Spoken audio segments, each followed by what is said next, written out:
And I think for me, what it comes down to is the fact that we have Christian starting at the beginning of the movie as you mentioned, a child of this Bohemian revolution that's going on in Paris, and he decides he wants to be a part of it. And the pillars of this revolution are freedom, truth, beauty, and love. Mm-hmm. I think one of the things that's really interesting to me in this movie is that out of those four pillars of this movement, if you will, love is really the only one that gets any kind of Mm-hmm. deep treatment in this movie. We don't really find out a whole lot about what these revolutionaries think about freedom and beauty and truth, but love seems to be the one that they believe in, at least Christian believes in most of all. And he tells us that himself. Above all things, I believe in love, Mm-hmm. even though he had never experienced it. So there, I think, is an interesting biblical parallel that we are told in the Bible. These three remain: faith, truth, and love. Or I'm sorry, faith, hope, and love. Yeah. But the greatest of these is love. And so we do see a parallel there. But where this revolution falls apart is obviously in the fact that it has no foundation. There is no foundation for these pillars to stand on. So what was really striking me last night as I was watching this movie is just the absolute contradiction between the way that these revolutionaries live their lives and the way that we as Christians are called to live ours. And the starkest difference, I think, is that we have a foundation for our faith, hope, and love that they cannot have, because they are basing everything they believe in on human experience, which is maybe the shiftiest of all shifting sand. There's nothing solid there. There's no rock to support that kind of movement. Whereas the biblical foundation gives us the rock of Jesus Christ. We know when we say faith, hope, and love, we know what those are. We can define those terms. We have a standard for what that means because we can operate on God's definitions of those terms as opposed to what our own feelings dictate to us. So I thought you did a treatment of the songs in the movie. I thought just really quickly, if I can point out a couple of the different relationships in this movie that all have something to do with love, that seem to be depicting love in some kind of way. But in each of these depictions, we can see how when man is left to his own devices, then things fall apart so quickly. We don't get that picture from her. Now, could her life have worked out a different way? Like we don't know why she fell into this life of prostitution. We don't know. Maybe there's poverty, maybe there's abuse in her past. Like those are things that we don't know. Yeah. All we do know is that she is a prostitute and Christian loves her, but because of what she does for a living, he's never going to be able to be rid of jealousy. Now, in this movie, I don't know that I see that necessarily as a depiction of Christ's jealousy for his church, the way we see it in the proverb of Hosea and Gomer. So that from like that, I struggle so much with trying to figure out what a relationship that would always have jealousy at its core. What kind of relationship could that possibly be? So that's their relationship with each other. I think Satine also loves Christian, but for how long and how deeply? Is how committed is she to her way of life? Is this just like he's great now, and if something better comes along later, then I'll move on to that thing? So I think this is the trouble that we get into when we have a feelings-based relationship as opposed to something that has a stronger foundation. I would love to get your thoughts on Zidler as a character, Harold Zidler. So for anybody who's not familiar with the movie, Harold Zidler is the owner of the Moulin Rouge. So I don't know what language I'm allowed to use on the podcast. He is the man who is in charge of Satine and making sure that she is entertaining the customers. So, do with that what you will. But I was really struck last night by their relationship. I think when I was a teenager watching this movie, it's easy to look at Harold and think, well, he's a good guy, right? Like, okay, so he's doing awful things, but he cares about Satine. He is almost like a father figure to her. And then I was watching this last night and I was like, no, he really is not.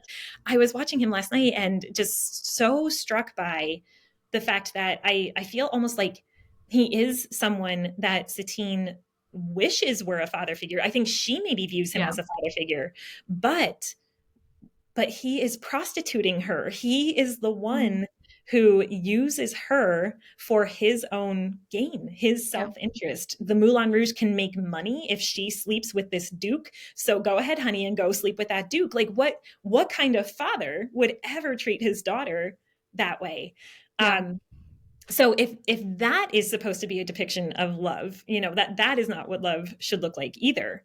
No. Um, then we get to the Duke and Satine. So the Duke is the investor that Satine needs to sleep with in order to bring more money into the Moulin Rouge to keep it funded. And how does the Duke treat her? She is nothing but a possession to him.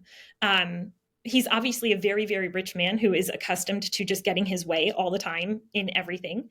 And Hmm. when he finds out that she doesn't actually love him, what does he do? He hits her, he abuses her physically. Hmm. Um, Again, this depiction of love. Now, I think there is something too to be said, Maddie, for the idea that I don't think the movie is condoning these types of love. That's not what I'm trying to say here. Yeah. Yeah. What I am trying to say, though, I think, is that the ideals of this revolution are that love is whatever you want it to be. So, who from this revolution could come in and say to the Duke, "You're wrong for hitting her"? Hmm. If love is just what I want it to be, if love is just how I define it, then he can do whatever he wants. So it's more about the Bohemian Revolution itself, I think, Hmm. just completely collapsing on itself in this movie. And maybe that's part of the point of what the movie's trying to show. But I don't know if maybe you have any input on any of the relationship ideas there.